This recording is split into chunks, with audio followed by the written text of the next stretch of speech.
성경에는요, 하나님의 질투라는 표현이 자주 등장합니다. 출애굽기 20장 5절에 보니까 하나님 여호와는 질투하는 하나님인즉, 이렇게 하면서 하나님의 성품을 묘사하는 단어 중에 질투라는 표현을 많이 찾아볼 수가 있어요. 오늘 본문 스가랴서 8장 2절에도 질투라는 단어가 2번 나옵니다. 우리 같이 한번 2절의 말씀을 우리 한번 읽어볼까요? 시작. 만군의 여호와가 이같이 말하노라. 내가 시온을 위하여 크게 질투하며 그를 위하여 크게 분노함으로 질투하노라. 아멘. 내 걸 줄이는 게 아니라 이분 걸 줄이라고요. 모니터에서 내 건 올리고. 다시 한번 읽어봐요. 시작. 만군의 여호와가 이같이 말하노라. 내가 시온을 위하여 크게 질투하며 그를 위하여 크게 분노함으로 질투하노라. 자, 질투라는 단어가 몇 번 나오죠? 2번 나와요.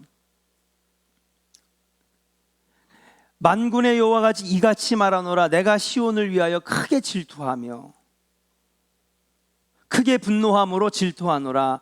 한 문장 안에 2번이나 나옵니다. 근데 실제로 히브리 원문을 살펴보면 여러분, 질투라는 단어가 3번이 나와요. 원래 우리나라에서는 이 단어가 똑같은 표현이 반복되는 걸 굉장히 싫어합니다. 국문과를 나오신 분 혹시 계신가요? 저희 그 속회공과 집필 할 때에 저희 목사님들 중에 한 분이 국문과를 나오셨어요. 그래서 그분께서 이 아주 우리들이 노이로제에 걸릴 정도로 반복적인 표현이 나오면 아주 그냥 가차없이 이거 바꿔야 된다고, 다른 표현으로 해야 된다고. 그래서 우리나라는요, 유독 다른 나라와는 달리 동의어가 많아요. 우리나라는 진짜 동의어가 많아요. 그래서 외국 사람들이 한국말을 배우는데 어려움 중에 하나가 뭐냐면 비슷한 말이 너무 많은 거야. 왜냐하면 반복하는 표현을 싫어해서 그래요. 그러면 오늘 본문 말씀을 보면 여러분, 여기서 원래는 질투라는 단어인데 이거를 동의어로 바꿨어요. 그게 뭐냐면요, 크게 분노함으로 질투하노라. 근데 히브리 원문을 보면요, 단어 3개가 똑같은 단어입니다. 뭐냐? 만군의 여호와가 이같이 말하노니 내가 시온을 위하여 크게 질투하며 그를 위하여 크게 질투함으로 질투하노라. 이게 다 3개가 다 같은 단어. 그러니까 한 문장 안에 질투가 몇 번이나 들어갔어요? 3번이나 들어간 거죠. 이렇게 반복해서 표현을 하고 있다는 것은 뭐예요? 강조하기 위해서. 그러니까 우리 하나님은 질투가 어마어마하신 거지. 우리 하나님은 어떤 하나님이냐 누가 물어보신다면 우리 하나님은요, 질투가 정말 대단하신 분입니다. 이렇게 말씀하시면 돼요. 일반적으로 그런데 이 질투라는 표현을 목사님들이 쓰고 싶지 않아 합니다. 왜 그럴까요? 이 질투라는 단어는 긍정적인 이미지예요? 부정적인 이미지예요? 부정적인 이미지이기 때문에 질투라는 단어를 잘 안 쓰는 거예요. 성경은 이렇게나 분명히 여기저기에서 우리 하나님은 나 여호와는 질투하는 하나님이라. 나는 질투함으로 크게 질투함으로 질투하노라. 이 질투라는 단어가 너무 구약 성경에 많이 나오는데 여러분, 그런데도 쓰고 싶지 않아 하는 거예요. 왜? 질투가 가진 부정적인 이미지 때문에. 질투라는 것은 미움, 다툼, 시기와 함께 우리가 버려야 할 나쁜 성품으로 우리는 알고 있어요. 그렇죠? 미워해야 돼요? 미워하지 말아야 돼요? 미워하지 말아야죠. 다퉈야 돼요? 안 다퉈야 돼요? 안 다퉈야 돼요. 시기해야 돼요? 시기하지 말아야 돼요? 시기하지 말아야 돼요. 질투해야 돼요? 질투하지 말아야 돼요? 질투하지 말아야죠. 우리가 버려야 할 나쁜 성품 4가지 중에 하나가 뭐냐? 바로 질투라는 것입니다. 마가복음에서도요, 7장에 뭐라고 하냐면 사람의 마음에서 나오는 악한 생각 중 하나가 질투라고 그렇게 설명을 하고 있어요. 그래서 여러분, 우린 질투라는 단어를 별로 안 쓰고 싶어 합니다. 특히 하나님을 설명할 때에 우리는 은혜의 하나님, 좋은 말 이렇게 많이 놔두고 왜 질투라는 말을 쓰느냐? 은혜의 하나님, 사랑의 하나님, 또 회복시키시는 하나님, 고치시는 하나님, 나 여호와는 치료하는 여호와니라. 치료하시는 하나님. 좋은 표현 많이 놔두고 왜 질투라는 표현을 쓰느냐? 굳이 쓸 거면 이거 하지 말자. 목사님들 생각이 다 그렇거든요. 근데 여러분, 구약 성경은요, 하나님의 성품의 대표적인 표현으로 나 여호와는 질투하는 하나님이다, 분명하게 우리에게 말씀하고 계시다라고 하는 사실이에요. 그러면 이 질투라는, 하나님의 질투라는 단어에 대해서 우리가 조금 더 그냥 부정적인 것이냐, 그건 아니라는 거죠. 여기에 담겨져 있는 우리가 은혜를 한번 하늘에 여러분 보화를 캐내듯이 우리 한번 말씀 속에서 캐어내 볼 필요가 있는 것입니다. 자, 10계명 중 1계명이 뭐예요? 너는 나 외에 다른 신을 섬기지 말아라. 두 번째 또 무엇입니까? 너는 나 외에 다른 신을 섬기지 말고 우상을 만들지 말고 그 앞에 절하지 말아라. 이게 1계명, 2계명 아니에요. 그럼 왜 그렇게 하라고 하시는 거예요? 나 여호와는 질투하는 하나님이기 때문에. 그렇죠? 나 여호와는 질투하는 하나님이니까 여러분 제1계명이 그렇게 나온 거예요. 너는 나 외에 다른 신 섬기지 말아라. 왜? 나 여호와는 질투하는 하나님이니까. 나만 사랑해야지 왜 다른 신을 사랑하고 앉아 있느냐? 왜 세상을 사랑하고 앉아 있느냐? 너는 나 외에 다른 신을 절대로 섬기지 말아라. 왜요? 나는 질투하는 하나님이니까. 우상을 만들지 말고 그 앞에 절하지 말아라. 왜? 나는 질투하는 하나님이기 때문에. 하나님의 질투는 2계명 뒤에 이어지는 징계와 은혜의 근거이기도 한 거예요.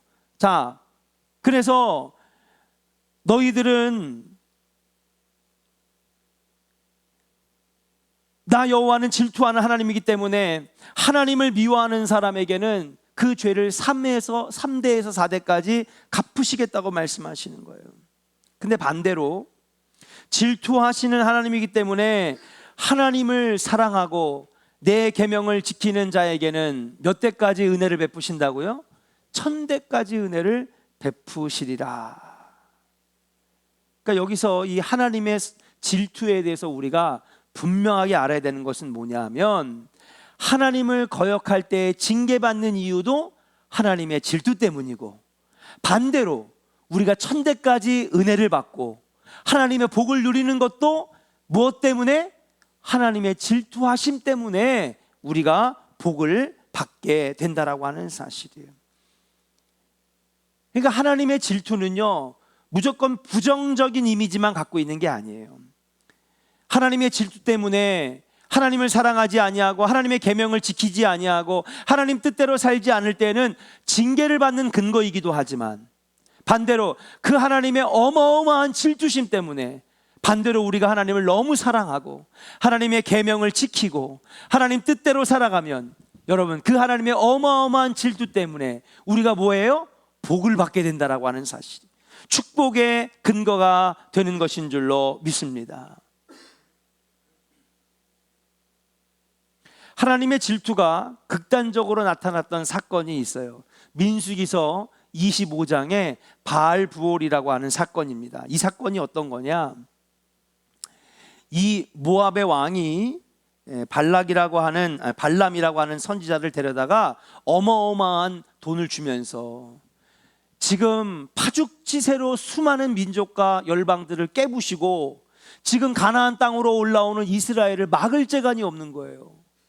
그러니 너가 가서 이들을 교란시키고 이들을 막아달라 했는데, 발람 선지자가 아무리 봐도, 왜냐하면 이 발람 선지자가 아무리 우리가 선지자라고 하니까 하나님의 선지자라고 생각하는데 아닙니다. 우상의 선지자예요. 근데 영험했던 것 같아요. 그래가지고 이스라엘 찾아와서 모세를 몇 번을 만나도 보니까는 이 백성이 믿음으로 단단해져 있어. 믿음으로 단단해져 있단 말이에요. 모세와 광야 2세대들은요 가나안에 들어갈 준비가 되어 있고 이들의 신앙심이 투철하고요, 이 뒤에는 누가 계세요? 이 백성들 뒤에는 하나님이 지켜주고 계신 거예요. 발람이 아무리 생각을 해도 이스라엘 백성들을 막아낼 재간이 없는 거예요.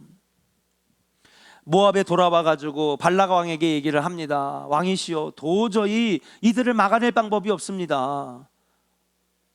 그러다가 이 발람 선지자가 생각을 해낸 게 뭐냐 하면, 야, 이렇게 하면 이들이 넘어가지 않겠는가 하면서 모압 여자들과 이 만나게 하는, 그래서 음행을 저지르는. 근데 당시의 율법에는요, 이방 여인들과 관계하지 말고 혼인하지도 말라고 하는 게 여호와의 율법이었거든요. 근데 이교도 선지자인 발람의 꾀에 넘어가서 많은 이스라엘 남자들이 이방의 모압 여인들과 음행을 하기 시작을 합니다. 이 일로 인해 하나님께서는 진노하시는 거예요. 그래서 연병이 퍼졌는데, 여러분, 진노가 끝날 때까지 몇 명이 죽었냐면 2만 4천 명이 죽임을 당했습니다.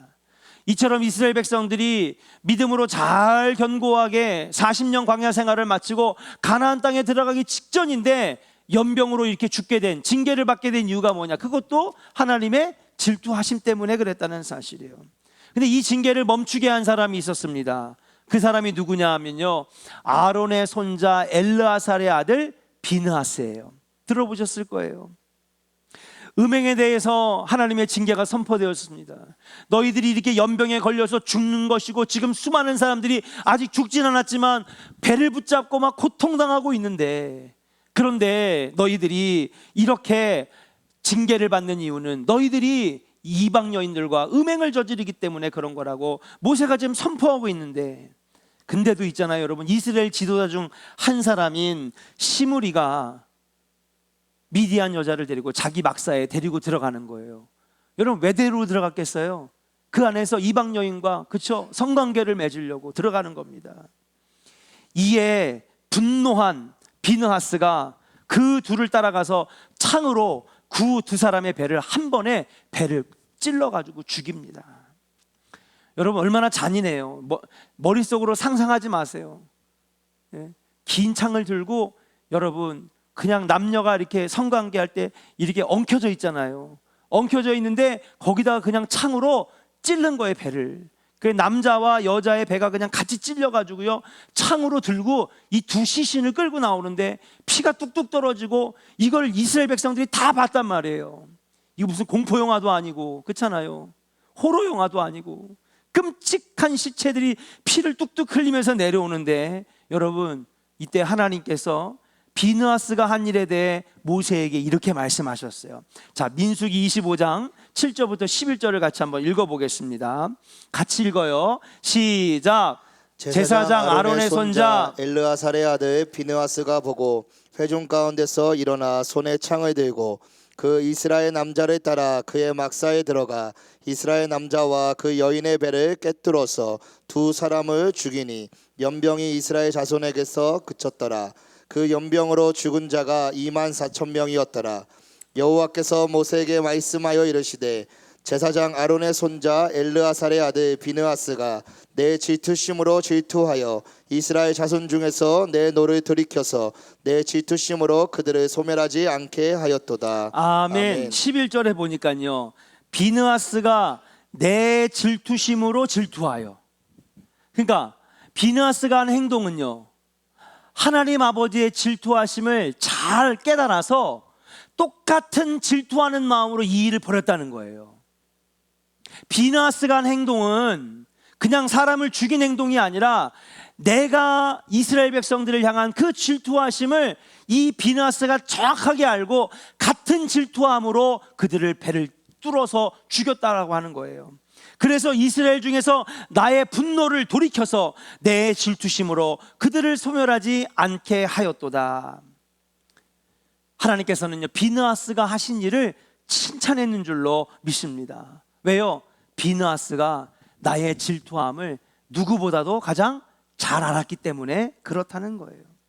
하나님의 질투하심으로 모압 여자들과 음행을 했던 이스라엘이 연병이라고 하는 징계를 받게 되었지만은, 하나님의 질투하심을 잘 알았던 비느하스가 하나님과 같은 심정을 가지고 들어가서, 여러분, 그 두 남녀를 찔러 죽일 때에 그 질투하심을 본 하나님께서 이들을 징계를 거둬들였는데 딱 그때 연병이 딱 끝났어요. 그리고 죽은 사람들을 세어보니까 그 숫자가 2만 4천 명이었다는 거예요. 그 다음에 여러분, 그렇게 해서 질투하심으로 사람만 죽이고 그 다음에 징계만 하고 심판만 하셨느냐? 그건 아니에요. 아까도 하나님의 질투에는 두 가지 속성이 있다고 그랬는데 심판과 징계의 근거도 되지만, 여러분, 이 비느하스가 하나님 아버지의 질투하심으로 그 질투함을 잘 깨달아서 같은 질투함으로 이 음행을 범한 이 두 여인을 찔러 죽임으로 인하여 비느하스가 큰 복을 받게 됩니다. 뭐예요? 영원한 제사장 직분을 약속을 받아요. 그래서 여러분, 비느하스의 가문은 여러분 지금까지도 이스라엘의 제1제사장 가문입니다. 믿으시면 아멘. 아멘이에요. 비느하스의 가문은 물론 아론의 손자이가 아론의 후손이기도 하지만 제1제사장 가문이에요. 하나님께서 영원한 제사장의 직분을 약속해 주셨어요. 비느하스가 그처럼 큰 은혜를 입은 것도 하나님을 사랑하는 자에게 천대까지 은혜를 베푸시는 하나님의 질투하십니다. 그러니까 여러분, 하나님의 질투에는요, 그냥 나 너 미워 하는 꼴 보기 싫어, 이 질투만 있는 게 아니에요. 하나님의 질투에는 하나님의 큰 사랑도 포함되어 있는 거예요. 이렇게 얘기를 하니까 이게 무슨 말이야 하시는 분도 있어. 자, 남편이 바람을 피고 들어왔어요. 내가 쉽게 얘기할게. 이게 성경을 얘기하니까 잘 이해가 안 되시는 것 같아. 자, 남편이 바람을 피고 들어왔어요. 이걸 알았어. 그러면 여러분, 질투하는 마음이 너무 커. 그럼 아직 이 남편을 사랑하고 있다는 거야? 안 사랑하고 있다는 거야? 사랑하고 있다는 거예요. 질투함이라고 하는 건 뭐냐 하면요, 반대로 질투한다라고 하는 것은 너가 잘못했을 때는 너무 밉고 막 벌을 주고 싶고 막 징계를 내리고 싶기도 하지만, 질투하고 있다라고 하는 것은 아직 내가 너를 사랑하고 있다라고 하는 증거인 거지. 이해가 되시면 아멘. 자, 바람을 피고 들어왔어요. 근데 질투함이 하나도 안 느껴져. 응? 여보 미안해, 잘못했어. 응? 괜찮아. 어떻게 이혼할 거야? 이혼 안 해, 괜찮아. 그냥 살면 되지 뭐. 근데 앞으로는 잠자리도 안 하고 내 침대에 들어올 생각도 안 하고 각방 쓸 거야 이제부터. 자, 그러면 이제 이 여인은 남편을 사랑해, 안 사랑해요? 이혼 안 했는데? 바람 폈는데? 에? 그냥 살기로 했는데? 뭐예요? 사랑해, 안 해? 안 해. 질투 안 하니까. 그럼 이제 이 남편은 어떤 사람이에요? 그쵸? 이 가정을 위해서 돈이나 벌어오는 기계가 되는 거야. 이해되시면 아멘. 이게 안 된다고요? 이렇게까지 오늘 설교를 이렇게 쉽게 내가 풀어주는데, 이혼 안 한다니까, 그냥 산다니까. 질투도 안 느껴져. 그냥 살지, 괜찮아. 그러나 이제는 내 방에 들어오지도 말고 각방 쓸 거고, 나랑 이제 잠자리도 안 할 것이고, 그 다음에 그냥 사는 거야. 그러면 이제 이 남자는 뭐냐면 사랑의 대상이 아니야. 그저 우리 가족을 먹여 살릴 돈이나 벌어오는 기계로 보는 거지. 이해가 되시면 아멘. 그러니까 하나님이 여러분들을 질투하고 계신다. 그러면 이게 뭐예요? 여전히 우리를 뭐 하신다는 거야? 그래요, 사랑하고 계신다는 거야. 사랑하고 계신다는 거야. 오늘 본문으로 한번 돌아와 보겠습니다. 지금 스가랴서의 8장에 어떤 상황이냐 하면요, 지금 이스라엘 남유다 백성들은요 70년의 바벨론 포로 생활을 마치고 다시 고국으로 돌아온 상황이에요. 이들은 아직 예루살렘 성전을 짓지 못했습니다. 왜 이들이 나라를 빼앗기고 성전은 불탔고 70년 동안 포로로 끌려가게 되었을까? 그것은요 하나님의 질투하심 때문에 그랬던 거예요. 왜요? 너는 나 외에 다른 신을 섬기지 말아라. 왜냐하면 나는 질투하는 하나님이니까. 근데 바알 앞에 절하고 아세라 앞에 절하고 다른 신들에게 절하니까 그 하나님의 어마어마한 질투하심으로 하나님이 징계를 내린 거예요. 나라를 뺏기고 수많은 사람들이 포로로 끌려가고 예루살렘 성전은 불탔고, 너희가 나를 사랑하고 내 계명을 지키면 천대까지 이르러 복을 얻으리라 하셨는데, 하나님을 사랑하지 않고 다른 신들, 우상들을 사랑하고 세상을 사랑하기 때문에 하나님의 그 질투하심으로 인하여 이들이 징계를 받게 된 것입니다. 그런데 이제 약속한 70년이 지나고 다시 너희들을 이곳 예루살렘 남유다 땅으로 돌아오게 하였으니, 여기서 다시 성전 짓고, 예전에는 패악한 도시였지만 이제는 그 이름처럼 평화의 도시가 될 것이고, 내가 예루살렘 한가운데에 거하시겠다고 지금 약속하시는 말씀이 스가랴서 8장의 말씀이에요. 성읍이 평화를 되찾고 백성들이 풍요를 누리게 될 것이라고 약속하십니다. 그럼 왜 그럴까? 왜 하나님은 그들을 다시 돌아오게 하셨을까? 왜 그들은 다시 이 예루살렘을 회복시키시고 하나님이 그들과 함께 계시려고 하시는 것일까? 그 이유도 바로 하나님의 그 큰 질투하심 때문에 그렇다는 거예요. 자, 그 이유가 스가랴서 1장 14절 15절에 나옵니다. 우리 한번 같이 스가랴서 1장으로 한번 넘어가 볼게요. 같이 한번 우리 읽어볼까요? 1장 14절 15절 같이 읽어요. 시작. 내게 말하는 천사가 내게 이르되 너는 외쳐 이르기를 만군의 여호와의 말씀에 내가 예루살렘을 위하여 시온을 위하여 크게 질투하며 아니란 여러 나라들 때문에 심히 진노하나니 나는 조금 노하였거늘 그들은 힘을 내어 고난을 더하였습니다. 아멘. 여러분 14절의 말씀을 한번 보여주세요. 여호와의 말씀에 내가 예루살렘을 위하며 시온을 위하여 크게 질투하며, 하나님이 이 백성들을 너무 질투한다, 한마디로 사랑한다는 표현도 있는 것이죠. 그런데 여러 나라들 때문에 내가 진노하게 됐다는 거예요. 난 이스라엘 백성들에게 한마디로 말하면 애증의 관계가 있는 거예요. 밉기도 하지만 여전히 사랑하는 거지. 그 증거가 뭐예요? 질투하시고 계시기 때문에 하나님께서 여전히 사랑하시는 거예요. 그런데 그렇게 나라가 멸망당하고 포로로 끌려가고 북이스라엘이 능욕을 당하고 그런 모습을 보니까 하나님 마음이 너무 아프신 거예요. 이스라엘의 죄를 징계하기 위하여 아스루도 쓰셔서 북이스라엘 멸망하고 바벨론을 들어서 남유다를 멸망하게 하시고 그리고 페르시아의 포로가 또 옮겨가게 하셨는데, 문제는 보니까 딱 그렇게만 쓰임 받아야 되는데 아스루와 바벨론이 내 사랑하는, 여전히 그래도 사랑하는 이스라엘 내 자기 백성이 얘네들 때문에 더 고통을 받는 게 너무너무 괴로우셨던 거예요. 거기에다가 예전에는요 진짜 게임도 안 됐던 두로와 시돈과 블레셋 같은 이웃 나라들이 포로로 끌려간 다음에 남은 자들을 엄청나게 핍박하고 죽이고 노략질하고 끌고 가고 노예 삼고, 그래 하나님이 마음이 아프시는 거예요. 왜? 그것이 오늘 스가랴서 1장 14절의 말씀처럼 여전히 그들을 뭐하고 계시기 때문에? 질투하고 계시기 때문에, 다시 말해서 사랑하고 계시기 때문에. 그래서 이것도 잘 여러분들이 이해가 안 갈 거라고 생각을 해서 제가 설명을 친절하게 쉽게 하려고요. 여러분의 자녀가 있어. 근데 이놈의 새끼가 말을 더럽게 안 들어. 그래가지고 그냥 맨날 몽둥이도 때리고 채찍질도 하고 그냥 야단도 치고 말이야. 이놈의 새끼야 너 어떻게 하려고 그래? 아유 내가 너 때문에 속 터져 죽겠다. 아주 속색이는 자식이 하나 있어. 근데 있잖아요, 얘가 그렇게 그냥 밉고 해는 집마다 그냥 아주 꼴보기 싫은 행동만 하고 그렇게 미운데, 나갔는데 밖에 나가서 아주 애들한테 만나면 두드려 맞고 돈 뺏기고 억울한 일 당해.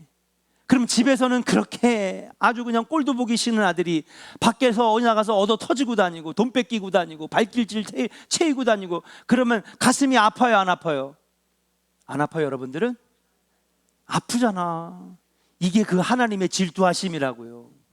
왜? 여전히 얘는 내 자식인데 집에서는 그렇게 꼴도 보기 싫고 그렇게 엄마 마음을 속상하게 하고 아빠 마음을 속상하게 하지만 밖에 나가서 저렇게 또 두드려 맞고 그 사람들한테 억울한 일 당하고 돈 뺏기고 하는 걸 보니까 아버지 엄마의 마음이 아픈 거야. 이게 바로 하나님의 마음이에요. 그래서 하나님은 70년 뒤에 이스라엘 땅으로 돌아오게 하셨다는 거예요.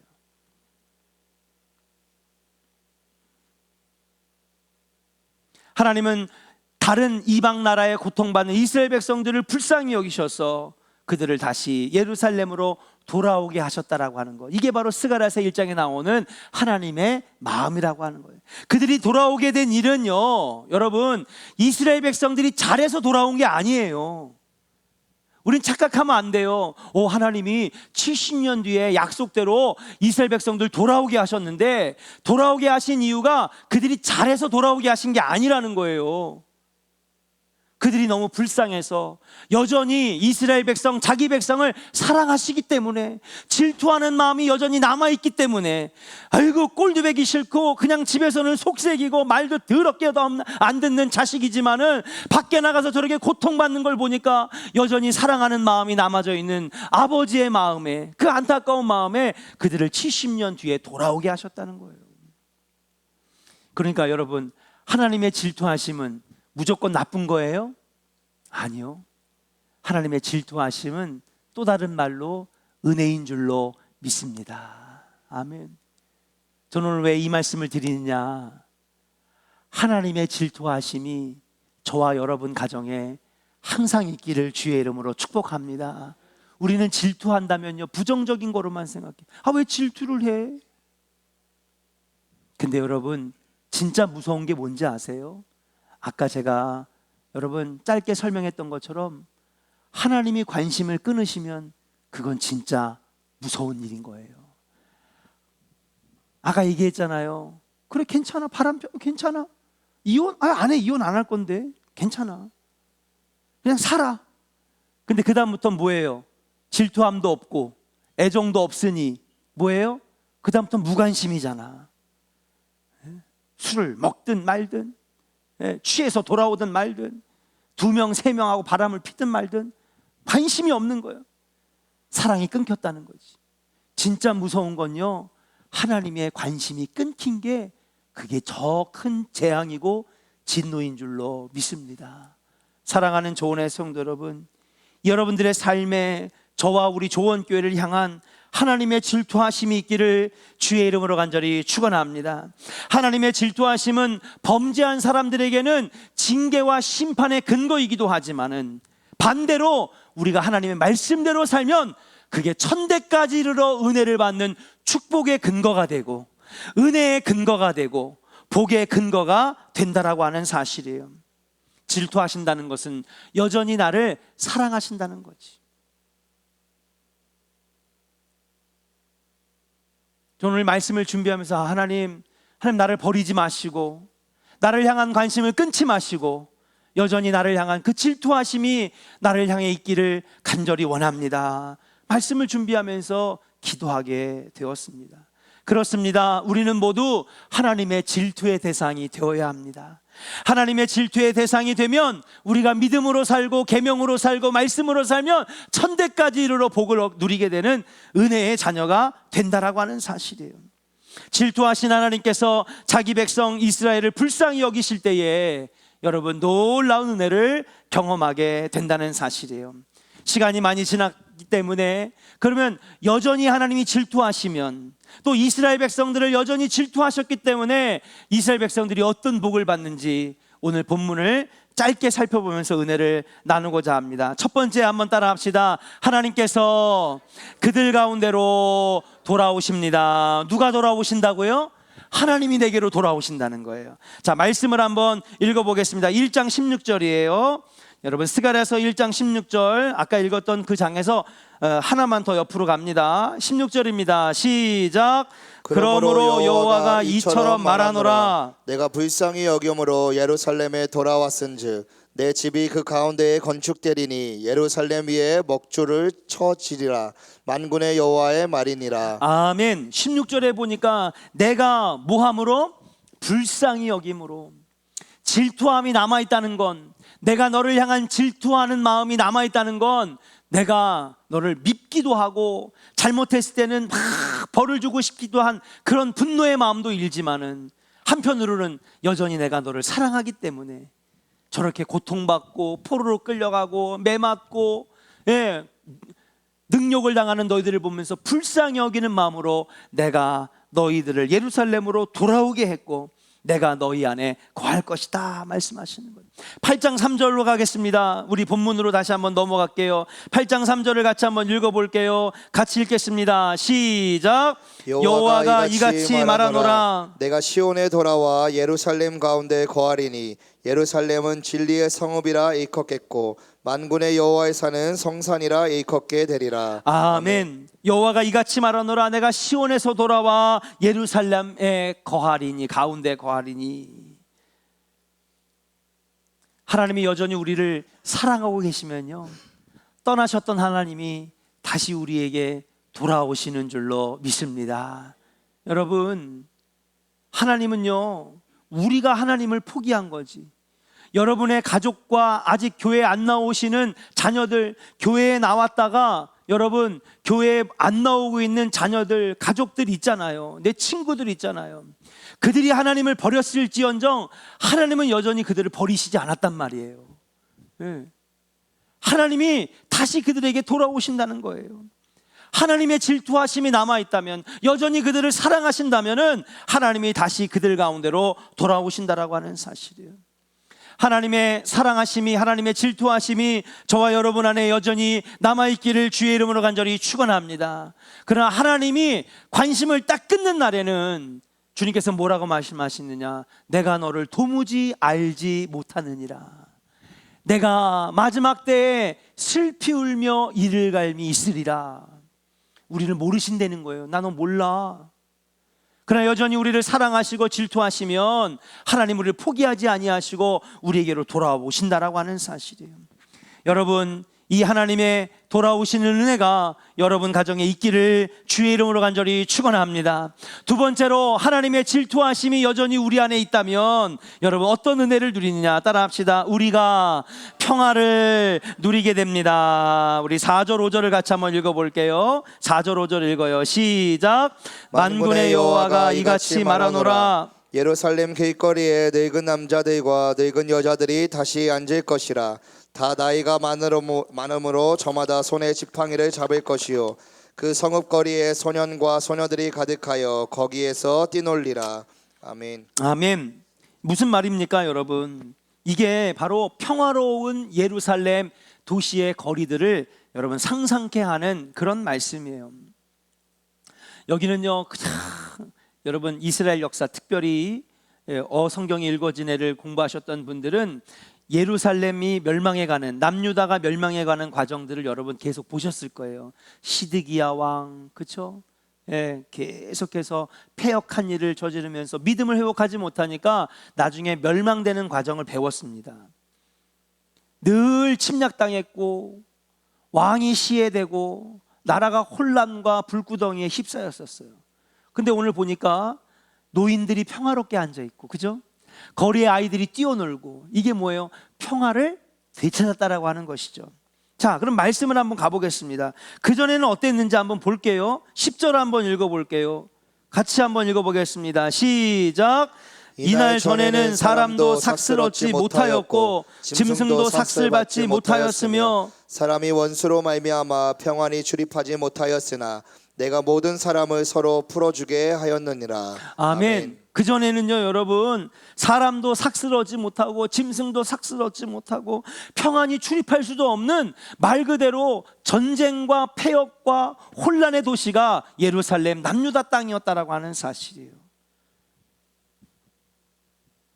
거리에 시체가 쌓여서 이사야서 5장 25절에 보면 시체가 여러분 분토같이 쌓였다는 거예요. 처참한 도시, 멸망의 도시가 예루살렘이었는데 여호와 하나님이 여전히 질투하심으로, 여전히 사랑하심으로 이스라엘 백성들을 보고 계시니까 다시 그들이 돌아와 이제 예전에 잃어버렸던 평화를 되찾게 되었다라고 하는 사실이에요. 사랑하는 조은의 성도 여러분, 하나님의 사랑이, 하나님의 질투하심이 여러분 가정과 여러분 자녀 위에 늘 다시 있기를 주의 이름으로 간절히 축원합니다. 그러면 잃어버렸던 평화를 하나님께서 되찾게 하신다라고 하는 사실이에요. 여러분, 평화를 어울려 평화를 누리는 그런 놀라운 은혜 여러분 있다라고 하는 사실입니다. 마지막 세 번째, 하나님의 여전한 질투하심과 사랑하심이 있으면 어떤 일이 일어납니까? 따라합시다. 백성들이 복을 누리게 됩니다. 우리 마지막으로 한번 읽고 마치도록 하겠습니다. 스가랴서 8장 12절입니다. 13절 같이 읽어보겠습니다. 12절 13절 시작. 곧 평강의 씨앗을 얻을 것이라. 포도나무가 열매를 맺으며 땅이 산물을 내며 하늘은 이슬을 내리니 내가 이 남은 백성으로 이 모든 것을 누리게 하리라. 유다 족속아 이스라엘 족속아 너희가 이방인 가운데서 저주가 되었으나 이제는 내가 너희를 구원하여 너희가 복이 되게 하리니 두려워하지 말지니라. 손을 견고히 할지니라. 아멘. 할렐루야. 여러분, 이방인 가운데 저주가 되었던 유다 족속, 이제는 어떻게 합니까? 이스라엘을 구원하시고 너희가 복이 될 것이다 라고 13절에 말씀하고 있는 거예요. 여러분, 너희가 복이 될 것이다. 이방 사람들에게도 복이 될 것이다. 누구에게 주셨던 약속이에요? 아브라함에게 창세기 12장에 주셨던 말씀이에요. 너희가 다시 복의 백성이 될 것이다. 많은 사람들로 하여금 너로 하여금 복을 얻을 것이다. 이스라엘 백성들이 복을 누리게 되고 그로 하여금 다른 사람들도 복을 누리는 축복의 통로가 되게 하실 것이라고 말씀하고 있는 것입니다. 사랑하는 여러분, 말씀을 정리합니다. 우리는 하나님께서 질투하시니까 예전에는 하나님 뭐 째째하게 질투나 하고 그러셔. 근데 곰곰이 생각해 보면 그 하나님의 질투하심 때문에 이스라엘 백성들이 아무 공로 없지만 여러분 다시 포로에서 돌아오게 되고 나라가 회복이 되고 평화를 다시 찾게 되고 예루살렘 성전을 다시 짓게 되었으며 다시 아브라함에 약속하셨던 이스라엘의 복이 되는 다른 이방 백성들에게 축복의 통로가 되는 복을 다시 누리게 되었다라고 하는 사실이에요. 우리도 마찬가지입니다. 하나님이 우리에게 관심을 끊어버리고 버린 백성이 되면 우린 진짜 망한 거예요. 그러나 지금 우리가 잠깐의 시험과 고난과 고통, 혹시 우리가 잘못함으로 범죄함으로 당하는 징계가 있을 수도 있어요. 신앙생활 가운데.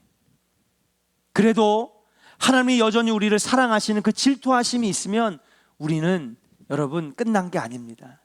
우리는 다시 돌아올 수 있고 우리는 다시 복을 누릴 수 있고 하나님의 은혜를 누리게 되는 것인 줄로 믿습니다.